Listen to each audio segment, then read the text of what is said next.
విషయం ఏంటంటే తెలంగాణ రాష్ట్రంలో స్థానిక సంస్థల ఎన్నికలపైన కాంగ్రెస్ పార్టీ పెద్ద ఎత్తున ఫోకస్ చేసింది.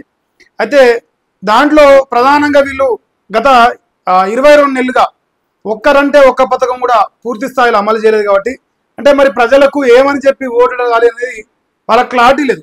సో అందువల్ల ఈ బీసీ రిజర్వేషన్ అనే అంశం పైన గత కొన్ని రోజులుగా రాష్ట్ర వ్యాప్తంగా చర్చ జరిపి 42% బీసీలకు రిజర్వేషన్ ఇస్తాను అని చెప్పేసి ప్రజలను భ్రమలకు గురి చేసి ఇక అన్ని ప్రయత్నాలు జరిగినాక ఇలా మాధవరెడ్డి అదే రకంగా గోపాల్ రెడ్డి అనే ఇద్దరు వ్యక్తులు, అది కూడా కాంగ్రెస్ పార్టీకి సంబంధించిన వ్యక్తులుగా నేనైతే పరిగణిస్తా ఉన్నాను.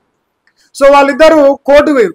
మాధవరెడ్డి అంటే ఆయన హైకోర్టు వేయండు, గోపాల్ రెడ్డి అంటే ఆయన సుప్రీంకోర్టు వేయండు. అయితే సుప్రీంకోర్టు ఇలా 6వ తారీఖు నాడు విచారణ ఉంటుంది. మనం మార్నింగ్ న్యూస్లో కూడా చెప్పినాం. మరి విచారణ ఏమొచ్చింది అనేది మనకు తెలియాల్సిన అవసరం కదా. సో టైటిల్ ఏమని పెట్టినా అంటే హైకోర్టులో తేల్చుకోండి అని చెప్పేసి ఎక్స్క్లూజివ్ న్యూస్ గా పెట్టడం జరుగుతూ ఉంది. మరి హైకోర్టులో ఏమని తెలుసుకోవాలి, ఎవరు చెప్తారు ఈ వ్యాఖ్యలు అంటే సుప్రీంకోర్టు చెప్తా ఉంది. ఏమని చెప్తుంది, తెలంగాణ రాష్ట్రంలో సో చాలా విషయాల్లో రాష్ట్ర ప్రభుత్వం చాలా బ్రహ్మాండంగా పనిచేస్తున్నది. బీసీలకు రిజర్వేషన్ ఇవ్వడానికి సక్సెస్ఫుల్ గా ప్రయత్నం చేస్తుంది. ఇక స్వాగతిస్తున్నాం అంటారు వాళ్ళు కాంగ్రెస్ పార్టీలు.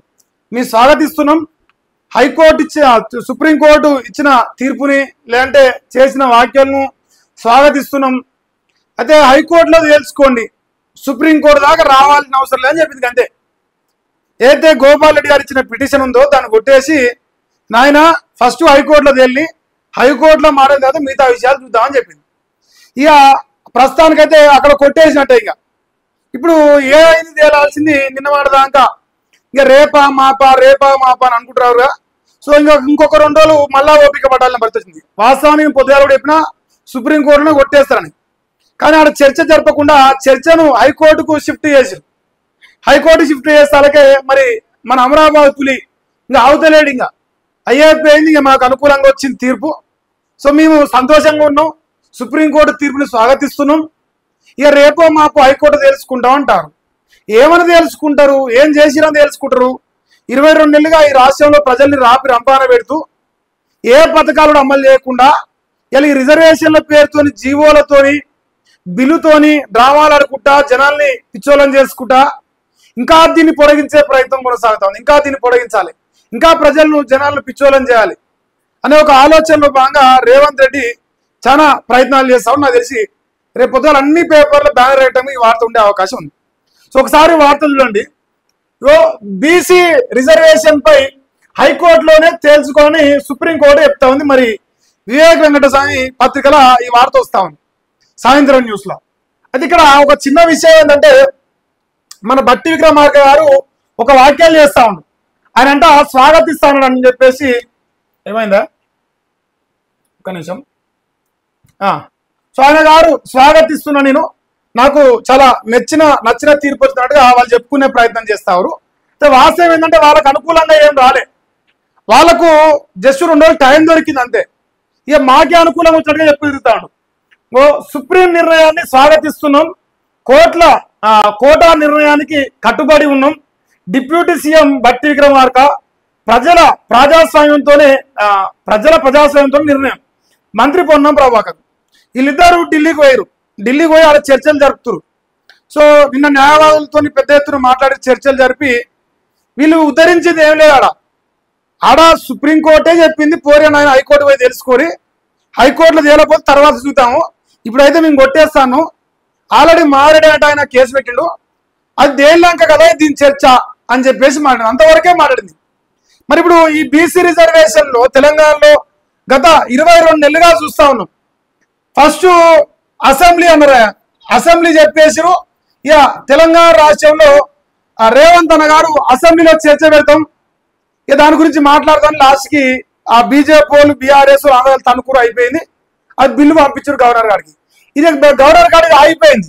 తర్వాత 9th షెడ్యూల్ అన్నాడు. ఆ 9th షెడ్యూల్ ఢిల్లీకి పోయి ఆడ కథ నడిపించిండు. అది కూడా కథ వీకింది.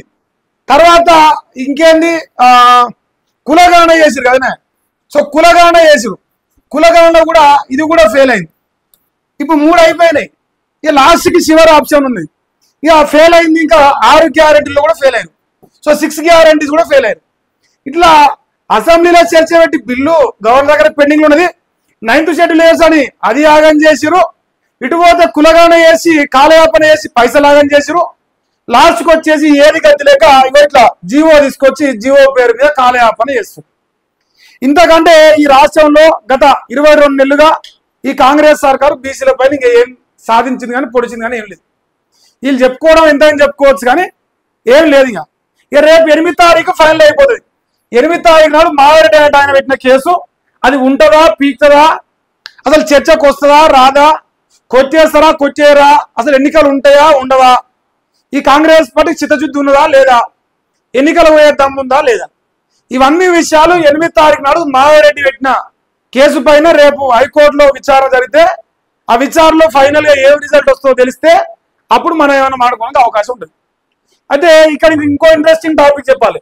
ఆల్రెడీ తెలంగాణ రాష్ట్ర హైకోర్టు ఏం చెప్తుంటే గవర్నర్ దగ్గర బిల్లు పెండింగ్ లో ఉన్నది, ఫస్ట్ అది ఏదో ఒకటి తేలాలి, కావాలంటే మీరు సమయం తీసుకోండి, కానీ ఇట్లా ఏమంటారు హడావిడిగా ఇలా బీసీలకు రిజర్వేషన్ ఇస్తామని చెప్పేసి కథ అల్లడం పద్ధతి కాదని చెప్పేసి ఆల్రెడీ హైకోర్టు చెప్పింది. ఇక మాధవరెడ్డి గారు 2 రోజుల ముందు కేసు వేసిండు జీవో అయ్యే ముందుకు.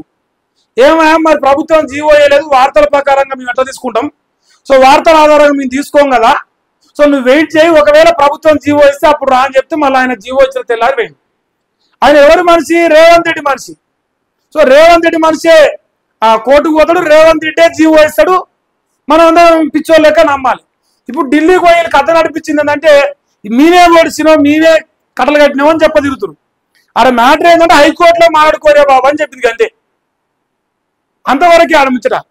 ఆడ వాదోపవాదాలు జరిగి నువ్వు రైటా నేను రైట్ అంతే ఏం లేదు.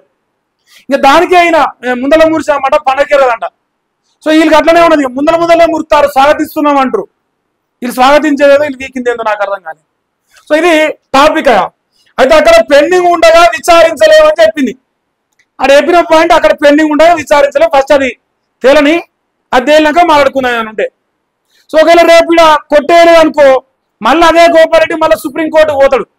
Same as it is GO అయ్యే ముందుకు ఎట్లయితే మాధవరెడ్డి హైకోర్టు పోయిండో అదే విధంగా రేపు హైకోర్టులో కొట్టేయకపోతే మళ్ళీ అదే గోపాలరెడ్డి హైకోర్టులో చర్చలు అయిపోయినాయి సార్ ఆడ కొట్టేస్తలేరు అని మళ్ళీ ఢిల్లీకి పోతాడు. ఆయన కూడా అంతకు మించి ఇలా జరగగలిగేది కూడా ఏం లేదు. ఇంకా జీవో నెంబర్ 9 పై దాఖలు చేసిన పిటిషన్ డిస్మిస్ అయింది. రాష్ట్ర ప్రభుత్వానికి సుప్రీంకోర్టులో ఊరట లభించింది. వంగా గోపాలరెడ్డి పిటిషన్ రిజెక్ట్ చేసిన సర్వోన్నత న్యాయస్థానం. అంతే, ఆయన పిటిషన్ రిజెక్ట్ చేసిన తప్ప ఆయన వాదనను రిజెక్ట్ చేయలే. ఆయన ఇచ్చిన పిటిషన్ రిజెక్ట్ చేసి హైకోర్టులో మాడుకొని హైకోర్టులో అయిపోయిన తర్వాత ఏదంటే చర్చ చేయడం, అప్పటిదాకా మమ్మల్ని మా దగ్గర రావాలని అవసరం లేదా బాబు అని చెప్పేసి సెలవు ఇచ్చింది. ఇంతవరకే ఈ రోజు ఈ సుప్రీంకోర్టులో బీసీ రిజర్వేషన్ల పైన జరిగిన చర్చ పైన వచ్చిన అవుట్పుట్ అనమాట. సో అందుకే ఎక్స్క్లూజివ్ గా రేపు పొద్దుగాల అన్ని పేపర్ రాస్తారు కాబట్టి మనం సాయంత్రమే చెప్పే ప్రయత్నం కూడా చేస్తాం. తెలంగాణ రాష్ట్రంలో ఇంకా ఎవరికైనా నమ్మకం ఉంటే హైకోర్టులో కొట్టారని నమ్మకం ఉంటే సపరేట్ రాజ్యాంగం ఏమైనా ఉందా అనేది ఆలోచించుకోరు. ఫస్ట్ ఆఫ్ ఆల్ సపరేట్ రాజ్యాంగం ఉంటే కొట్టారు అనుకోవడంలో ఏం తప్పలేదు. సపరేట్ రాజ్యాంగం అయితే రేవంత్ రెడ్డికి వేయలేదని నా ఫీలింగ్. ఏమైనా ఉంటే మరి మీరు చెప్పాలి. సో ఇది ఒక వార్తగా అనిపిస్తా ఉంది.